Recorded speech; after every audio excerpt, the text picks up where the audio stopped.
Hello, how is everyone doing? 107 here on a beautiful Saturday. I'm here with Snacks as always. I'm Sonny Carton. You're watching the Snacks and Sonny show here on uSTADIUM. How we doing, Snacks? I'm doing great, man. How about yourself? I'm doing amazing. I'm happy to be sitting here with you again, and I can't wait to get into this week's topics. Absolutely, man. And look forward to this every single Saturday to see what crazy stuff you got to say this week. 100%. So let's get right into it. There was some big news that happened this past week, and the news got even Hmm. bigger this morning with the announcement that Robert Woods has torn his ACL. Yeah. And now the guy Odell, who they look to bring in as that wide receiver 3 behind Woods and Cup, is now looking like he might be the number 2, maybe even the number 1 guy. And man, Odell is naturally a number one. It may take some time for him to get in that role. All due respect to Cooper Cup, but when you get a player of Odell's stature and his caliber, he'll prove to them real fast that he's still a number one. But it just made sense. Reassured everybody that they made the correct move. Had they not made the move and this happened, then it'd have been a lot of people in the building that would have regretted. But all prayers up to Rob, man. I hope he gets healthy. But on a fast Friday, that's tough. Yeah, and the thing with Odell is I think he has a great opportunity here to kind of not rewrite the narrative on his name, obviously, because so much has happened in the past 7 years that we've seen. But I think he has a chance here to kind of eliminate some of the narratives of him being a bad teammate. Like if he comes into the Rams locker room and it's a seamless transition, he goes and he balls out, and all the guys love him. I think that there's a really good chance of turning around the narrative on Odell, not only in social media, just by how a lot of the common fans think about him. So I think Odell's not Yeah. only looking at this from a football standpoint, but also like this is a really big chance for me. But again, I still don't see where the bad teammate thing comes from, man. The guy is not a bad teammate at all. Well, I don't and I that's don't why it's understand interesting. that part. And, Yeah. and that's what's so fascinating about it, because when I talk to you and I ask you the question, you don't know what that comes from. Mhm. Look it up online. No one else knows where that comes from. But yet we still have this idea that Odell's a bad teammate. No, and like I said on the last show, I challenge anybody or any of his to anybody to find a teammate of his that can call him a bad teammate for whatever reason. It's not possible, man. Like the kid doesn't do anything but work his butt off, and he just gets emotional at times. So, So the Rams play the Niners Monday night. Odell mhm. will be making his debut. Who do you like in that game?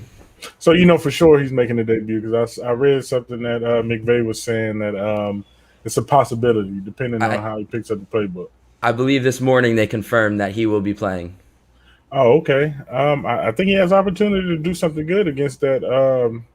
That it's the 49ers, right? Yep. Against that 49ers secondary, which has struggled some this year. They have a great linebacker core, but I think McVay designed some things for him to really showcase what he can do in LA. And I'm hoping this is a long term move because to give Matthew Stafford that type of weapon along with a Cooper Cup and Robert Woods and whoever else they bring in, I think that'll be really really good for LA. Yeah, obviously the battle of the LA teams, Niners versus the Rams. I think the Rams are going to blow them out, and I'm actually surprised because you look at the spread online, and I think they only have the spread listed at about 3.5 or 4 points.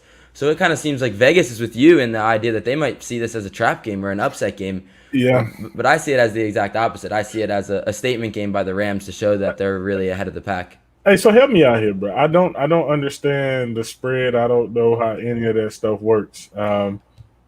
All right, I got you. Here's the most simple way to think of it. So, if the Rams are favored by 3 points, okay, all that means is if I bet the Rams, they have to win by three or more. So normally, what it'll be is the spread will be like a half point. So let's say it's 3.5, right? Mhm. If they win by 3, then I lose the bet, and if they win by 4, then I win the bet. So all they have to do is cover the amount of points that they're given. So what's the plus minus? Is the plus the team that's supposed to win? Other way around. So plus is the team that's the underdog, and then the minus is the team that's supposed to win. Oh, so plus they're saying they're giving them 3 points.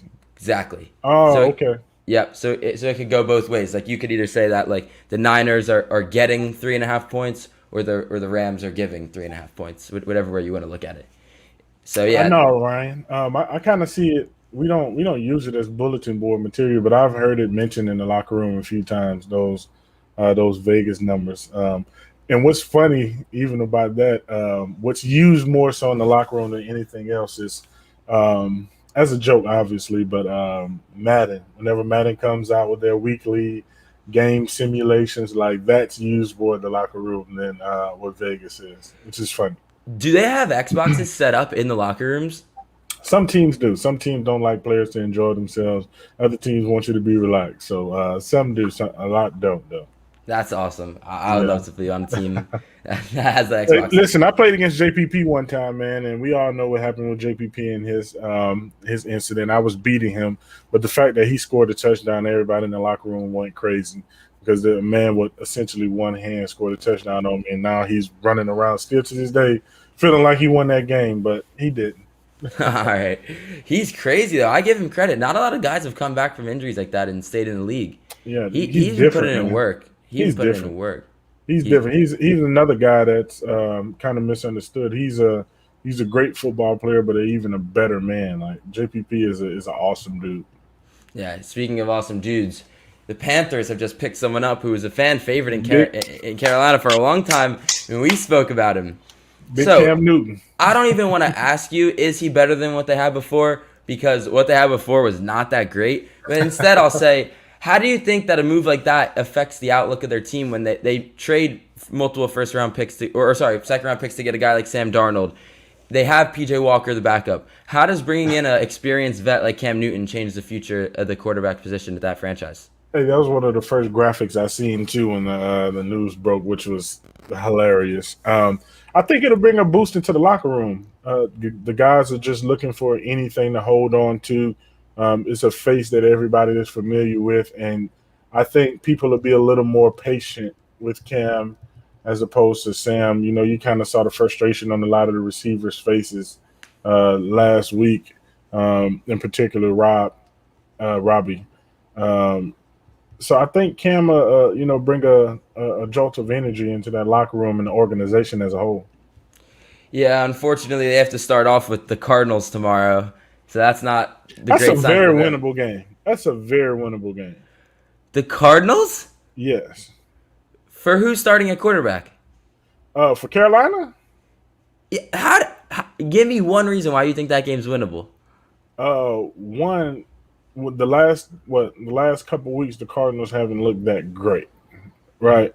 The JJ Watt injury and a bunch of other things they got going on, but with them breathing new life into that Carolina team, their defense is very much so capable, and they have offensive weapons that they can get involved in a game plan to spread the ball out. So all Cam has to do is just make the right throws and get all the timing throws down, which that may end up being a problem in the game more so than anything else, because that offense is all built on timing. Yeah, and that's where I think Cam Newton's going to struggle because he's been out of the league now for about a year and a half now, 2 years, and he's going to miss out on a lot of those reps that get you Oh, comfortable. Cam played last year, man. Get, get you comfortable by this point in the season. But wait a minute. The thing is this.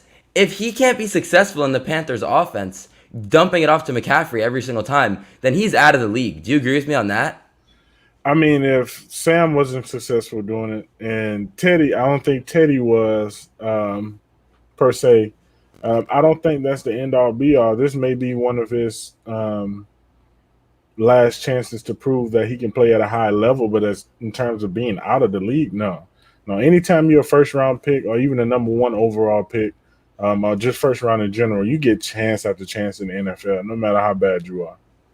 Yeah, I think that's a great point, and we see that a lot through our Mm-hmm. history with guys getting chances even after they might not look as good as other guys just because of the reputation they have coming in.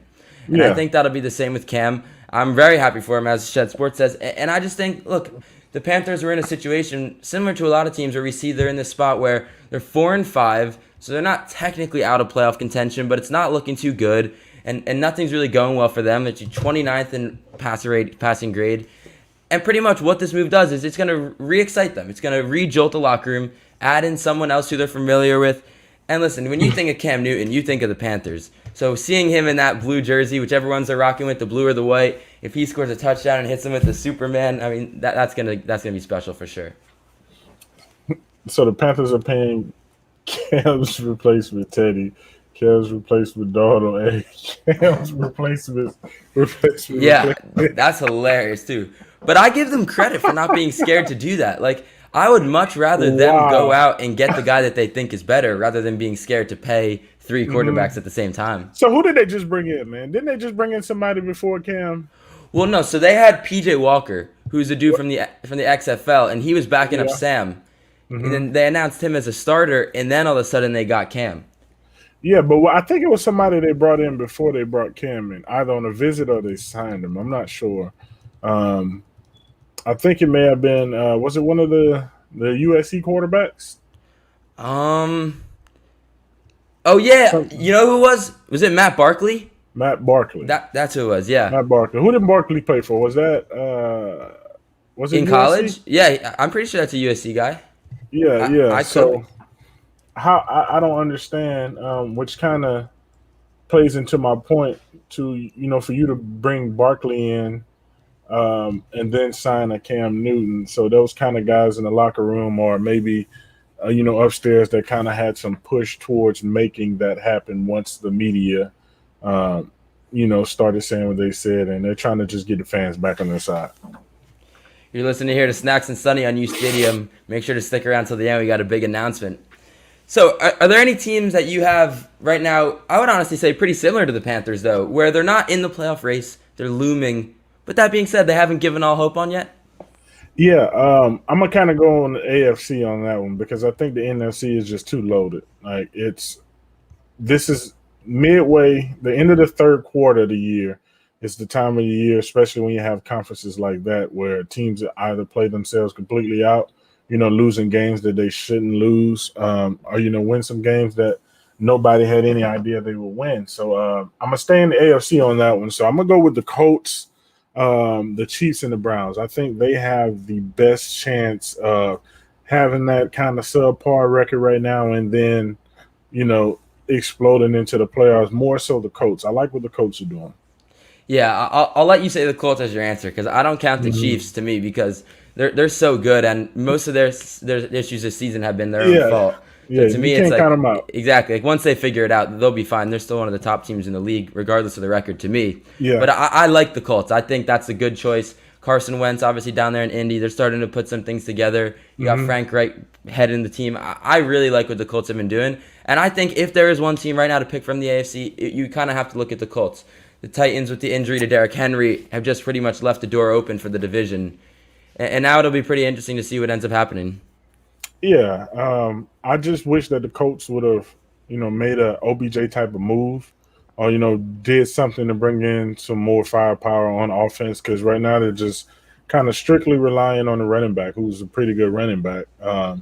But that mold, that build of running back, you can't really, you know, make a playoff push just based off of just his style alone, and then expect Carson to do some things off of that. Like he's just that type of running back style is just not built for a playoff push. But it can look good. They can score points. They can win some games as long as their defense can hold up their end of the bargain. But I just wish they'd have brought one or two more pieces in. And that's what I love about free agency. You get an awesome idea of which teams are trying to make a push and which teams are serious about going and competing. You have Yeah, the Rams who have the leading in passing yards, Matt Stafford, and the leader in receiving yards, Cooper Kupp, and they still went out and get Von Miller to buff up the defense and yeah, Odell for the offense. yeah, So some teams, they make it very clear that they're trying to win the Super Bowl, and the Rams are trying to do that this year, as well as everyone else, obviously. But yeah, the yeah. Rams are making a very clear focus to push for it, and I think they're going to have a chance to do it. Yeah, they're kind of debunking the myth that once your Super Bowl window closes, it closes. Because weren't they were in the Super Bowl a few years ago, right? Hmm. So everybody thought they came back the next year, had a bad year. Everybody thought that window was like it was closed, it was over. So now they made a move for Matthew Stafford, and now that window is back wide open. And So let's go to Henry. Could the Seahawks, with a healthy Russ, make a late push? I want to hear your thoughts on this because the Geno situation was a very big moment of confrontation for listen, us. hey, if you put up Geno's stats from the game that he started, Geno did not play bad. He actually played relatively well. And I'm not just saying that because that's my guy, that's my brother, but Geno played relatively well. It could have gone way left, but it didn't. But with a Russell, I think that they can make the playoff. I think they can. Yeah, I mean, so much of what we talked about what makes the Seahawks good had to do with Russell Wilson. Those scrambling plays where he finds Lockett, the deep balls to Metcalf down the field, and those are the things specifically that we talked about when Russell Wilson was out that Gino was having a hard time Yeah, capitalizing on. But I think when Russ comes back, he's going to surprise people because he's going to pick up just where he left off, killing it, and he's going to be finding the guys downfield as he always has for what, about 10 years now. yeah, So I think Russ coming back, it does wonders for them. And a team who right now is sitting at, what are Seahawks? Right now they're last in the division at 3-5. They're gonna have to make some wild card push because they're not winning the yeah. division from That's the what I'm saying. It Cardinals. depends on how the bottom of that playoff standing is looking. Like, can they get some of those tiebreaker games? Did they beat the teams that are at the bottom? Because that division by itself, not even the conference, that division by itself is loaded at the top with Arizona and LA, but Arizona's always been historically been that team, or over the past recently, they've been that team that's always started off good but kind of faded out towards the end of the season. So if they can, reverse that and find a way to win some games, then they'll make it real tough for Seattle. Yeah, it's going to be a very exciting season down the stretch, and I'm interested to see how the 17th game comes into play because that's something that I haven't seen talked about a lot. And as you know, the tiebreakers in the NFL go down to the very last play sometimes. So I'm interested to see if this year a new element is added in with the people who have to worry about that 17th game. There might be a team that kind of like happened in the Warriors in basketball where they might have been in last year's playoffs, but now because of that extra game, they have to win one more to get in. And I think the Yeah, NFL definitely did that on purpose, other than just to have the extra game to make money. But I think that could definitely stir some things. That yeah. could stir some things up as the season goes on. I think they'll find a way to kind of mix that up too, to not really like kind of like basketball, not really schedule that last game and kind of have it be like a play-in or extra wild card week to only schedule the teams who need these games for win-loss purposes. Or if you don't, then they'll probably give them a bye week or something like that. Um, but it's possible. Is that a recent picture of Russ? Yeah, that's 2 weeks ago. Oh, Here's That's a week ago. Here's what I love about Russ, and I want to know if you saw this. Did you see before the games every week he was going out there on he the was field there. and running the 3 minute drill like with no helmet on? He was That's the there. type of stuff that you see with the quarterback, and you're just like, man, like the preparation because you played in the league. Obviously, I don't, but Yeah. the preparation, not just physically but mentally, just to stay ready through so many years of your life playing football, and you go through an injury and you're still on the field getting ready to do your set. Like that, you cannot describe staying mentally ready better than Russell Wilson.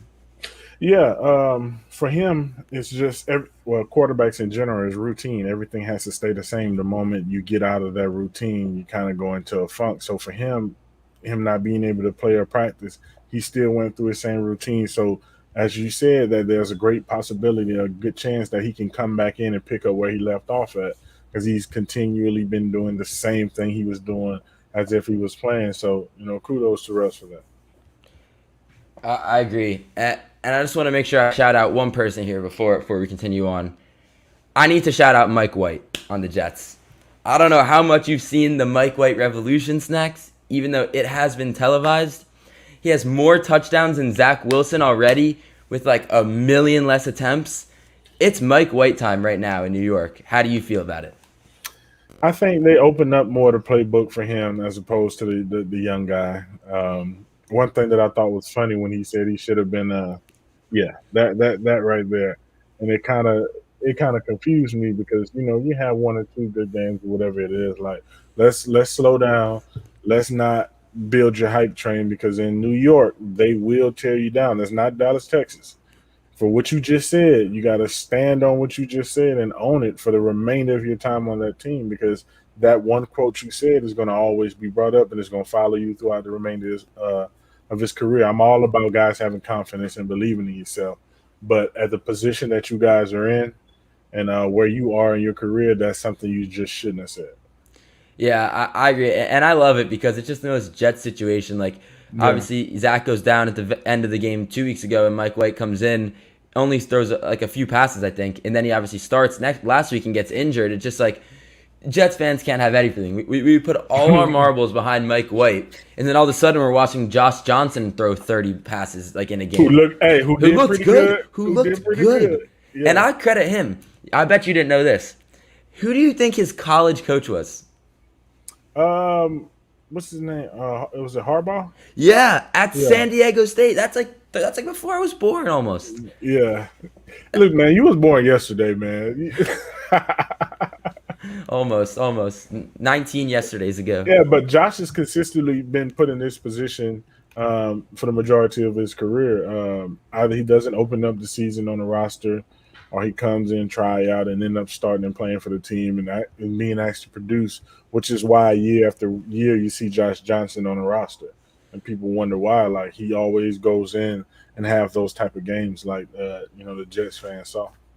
And I feel like we always need I always felt we need a camera or something in the locker room for those guys that aren't going to get posted on the social media pages.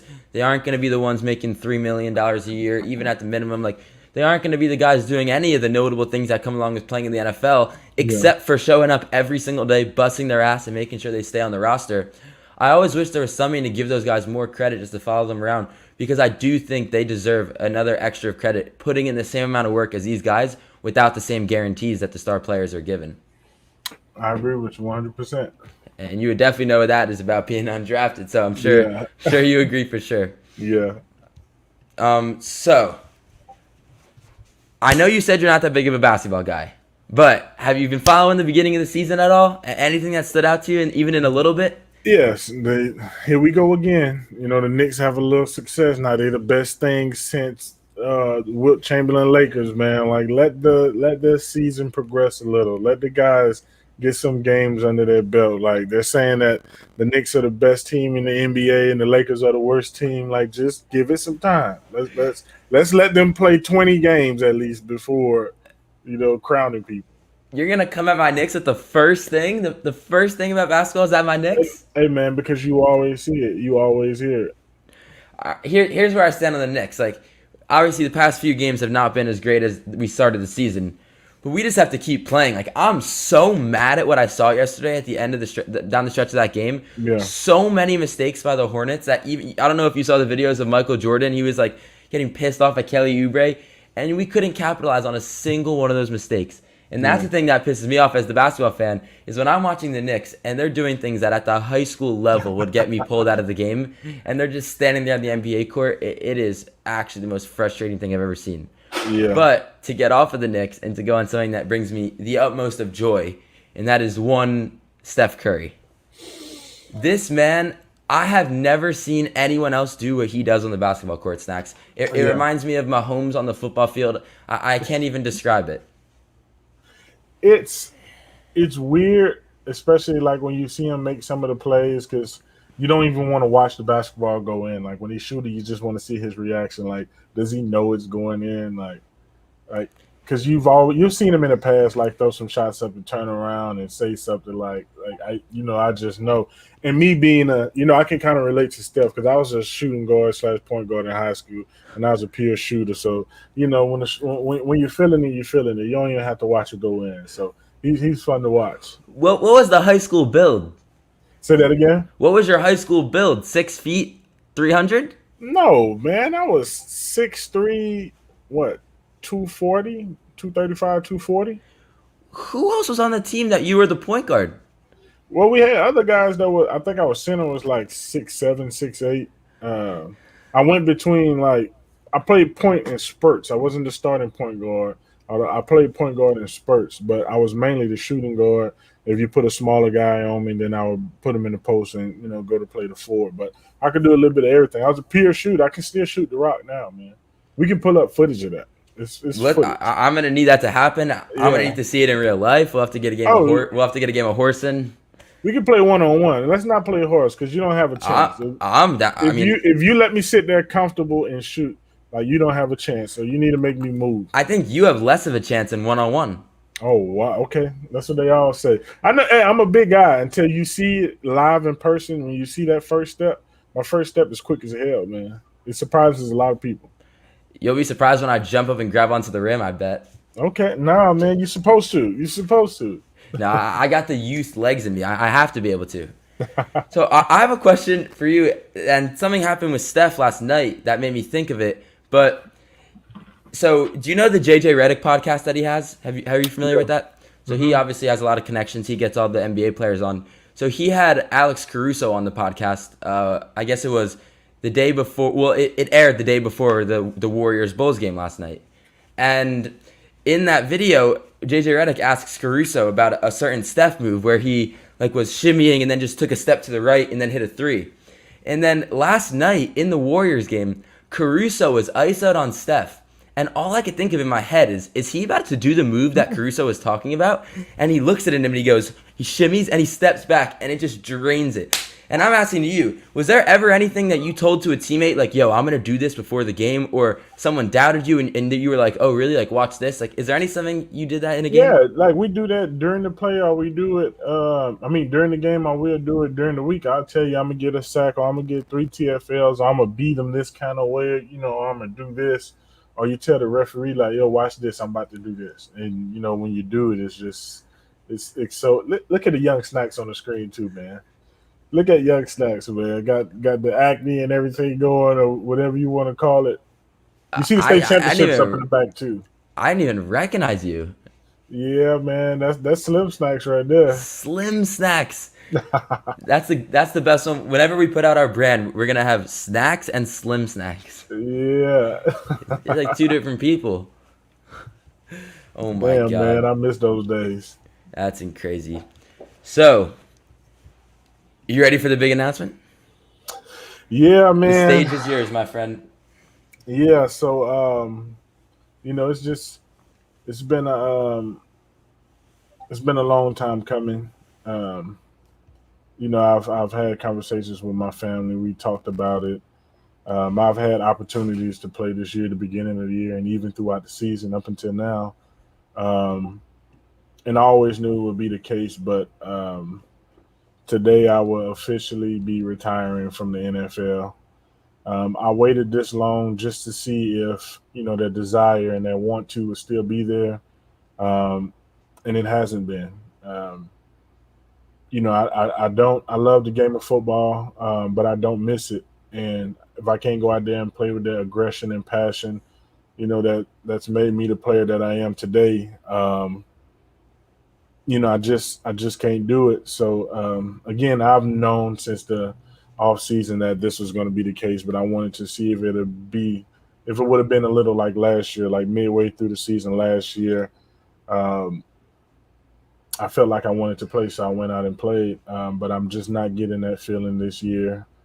So I'm gonna officially be stepping away, from the game of football and into the business world, into entrepreneurship.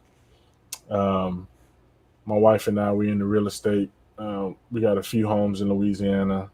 I'm opening up a restaurant in Dallas. I signed an agreement with Vitality Bowls to do 2 restaurants. Um, I'm working on my own juice and my own alcohol. Um, yes, I'm doing a lot right now, and I'm also in conversations with the brand Wrap Snacks, trying to get snacks on a bag of Wrap Snacks. How exciting that would be. Um, but just to speak to myself, I know I rubbed a lot of people wrong throughout my career, and I'm unapologetic. I really don't give a damn. If you know me, or if you understood me, then you know exactly where I was coming from. So I'm I don't have any regrets. The biggest thing I've done in my career was my philanthropy work, um, where we've served over 20,000 meals. We've serviced over 15,000 families in New York, New Jersey, Texas, Louisiana, Carolina, Florida. We provided school uniforms for hundreds of kids and families that lost everything during hurricanes and tornadoes. Um, we make sure kids have gifts every Christmas in Louisiana and also in New York. We do backpack drives in Texas and in Louisiana. We service homeless shelters, schools, colleges, veteran centers, women centers. I can go on and on of the list of stuff that I do and that I'll continue to do. But whenever they ask you about Snacks Harrison as a player or Damon Harrison as a player. I just want y'all to put my philanthropy work first and foremost. And during that time where I was doing everything that I just named, and it's countless more things that I've done. I've managed to uh, play football. Um, I'm a God fearing man. I'm a husband, and I'm a father of seven. And I'm officially retiring from the game of football. I wish I had a mic to drop, but I don't have a mic to drop. So it's been fun. Jets fans, Giants fans, Lions fans, Packers fans, um, Seahawks fans. I'm gonna miss you guys, and y'all won't. This won't be the last y'all see of me. I'll still be around. I'll be that old guy coming out to some practices or some games or whatever else. But it's just time for me to focus on my family and on the business side of things. So if you're ever in Dallas, Texas, make sure you stop by GVO Lounge and Bistro and let them know Snacks sent you. So Snacks out, man. I appreciate y'all. Well, I'm just going to have to give you a round of applause Yeah. because not only did you have an incredible career, stats on the screen, but everything you just said off the field. And listen, and I mean this truly, you cannot describe the modern nose tackle in today's football without bringing up Snacks Harrison. It's impossible. There's no way to do it. There's no way to go around it. You redefine dominance at that position. And I'm just thank you so much for being here and just thank you for everything. And give a round of applause to you because you deserve it. And as it stands today, it is officially announced those are Hall of Fame numbers. We will wait and see. Woo! Those are Hall of Fame numbers. Hey, they won't do it, man, because they don't understand me and they don't like me because I just didn't have a huge uh, media presence in terms of relationships with the media. I've seen what the media done to some great people, and I just never wanted that to be me. I never embraced the fame. I never embraced the limelight. It's guys who retire from football and don't know who they are. They just lose themselves because they're so used to the attention and the limelight, and then it hasn't gotten to me. I'm Damon Harrison. I still go to the grocery store. I still go to the gas station. I wait in line. Like everything that made playing football great, it really don't mean anything to me. Like I love the game of football. I didn't love being a football player or the things that comes with being a football player. Um, so once I walk away from the game like I'm doing now, I'm completely fine, man. I don't care about the limelight or the glitz and the glamour. It's just me and my family at the end of the day, as it's always been. And I'll throw something in there for you too. Throughout those games, I've only missed one game in my career. My entire career, I've only missed one game, and that was my last year in Detroit on Thanksgiving. Um, Other than that, I had a streak of games going on that was in the hundreds. So I've been durable.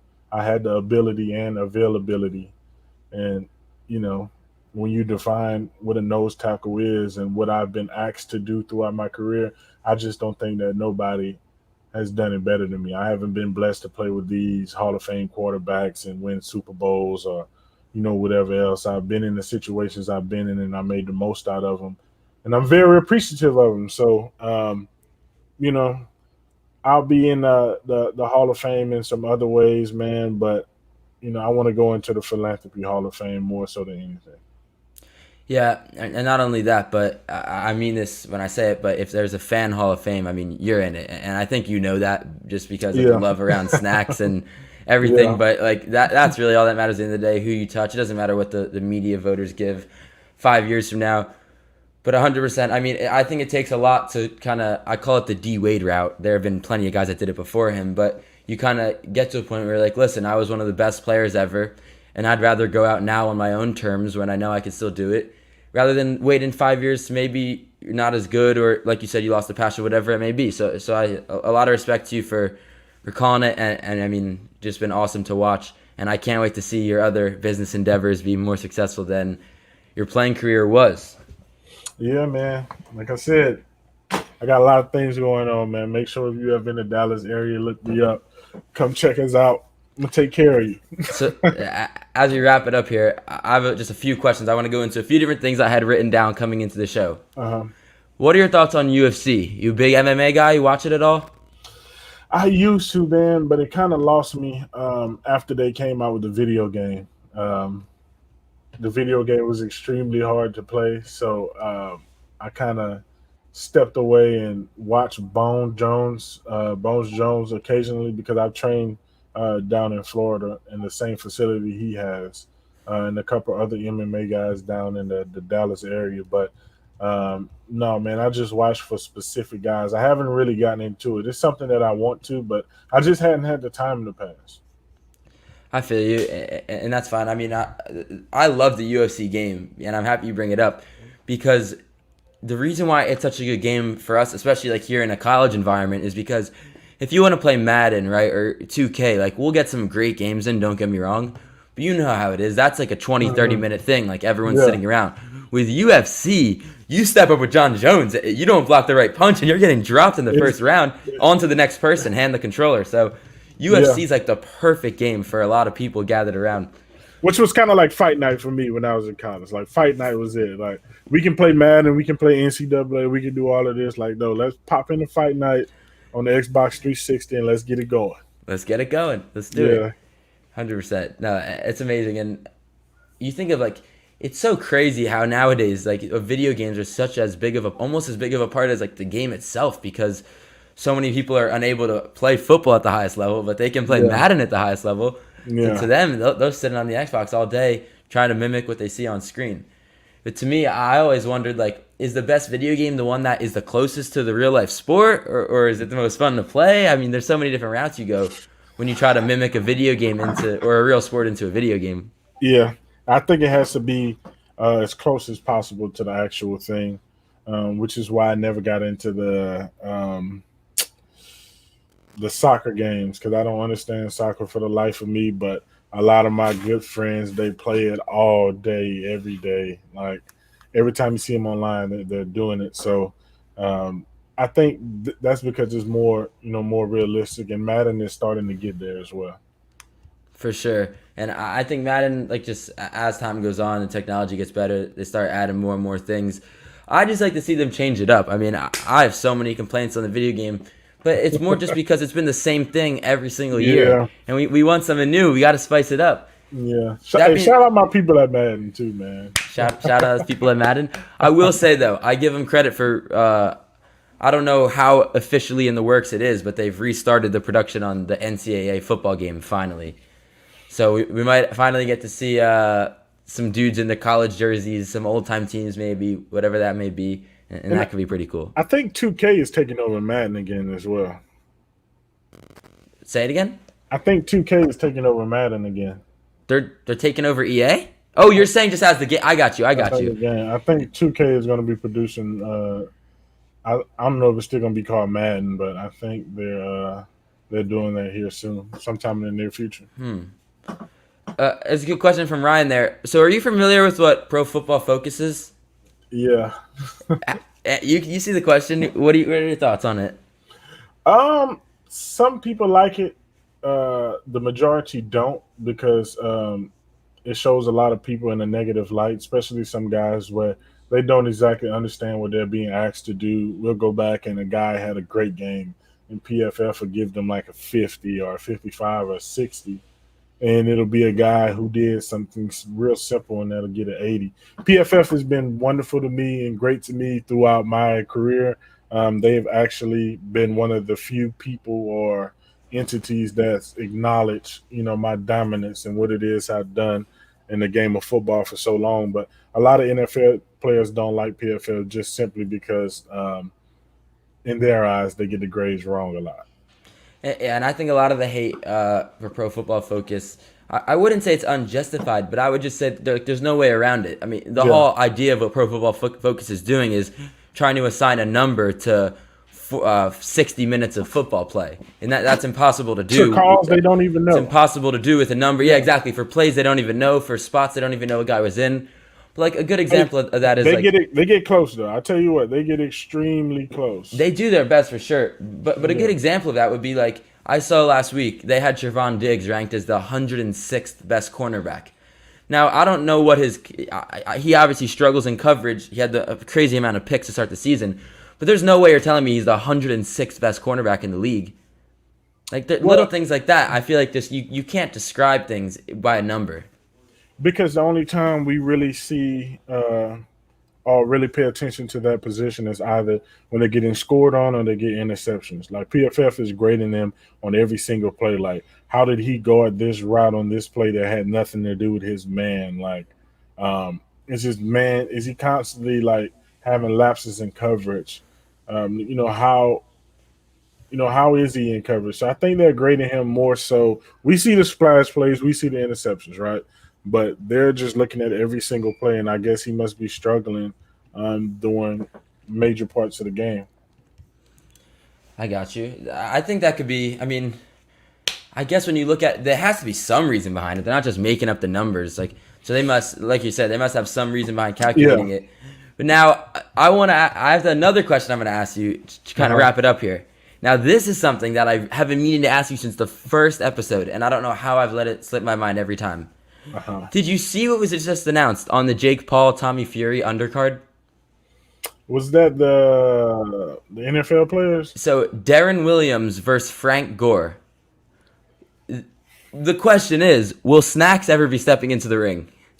Listen, man. A friend of mine, Rick Ross, showed a boxing video, and I posted on my Instagram. I challenged him to just a 3-round boxing match.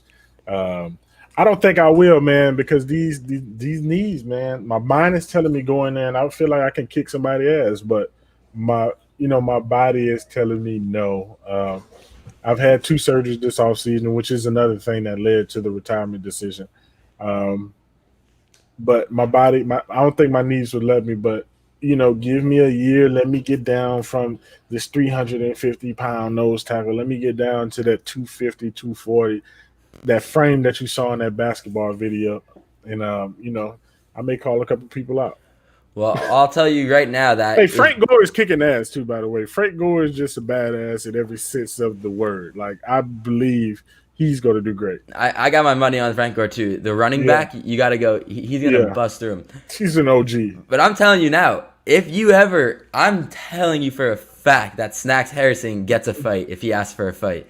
So Yeah. if the day comes, the knees are feeling good, and you want the fight, put it out there because it will happen. Oh, yeah. I know. I already got a couple people in mind that I want to put these paws on. I love it. I love Yeah, it. hell yeah. I've been wanting to beat the hell out of some people. Yeah, you've been watching Snacks and Sonny here at uSTADIUM. Snacks has just officially announced his retirement, so that's awesome. Give him another round of applause for that. Amazing career, just incredible. And now ended up here sitting with me, with the teams you played for on helmets behind you. It's a great way to wrap it up. I love it. Oh, yeah. All right, thank you so much for watching. If you have anything else you want to say, Snacks, I'll let you send it off. But if not, we'll see you next Saturday. No, man, again, appreciate y'all for watching. Thanks, everybody, for tuning in. See y'all next weekend. Thank you so much. You're watching uSTADIUM.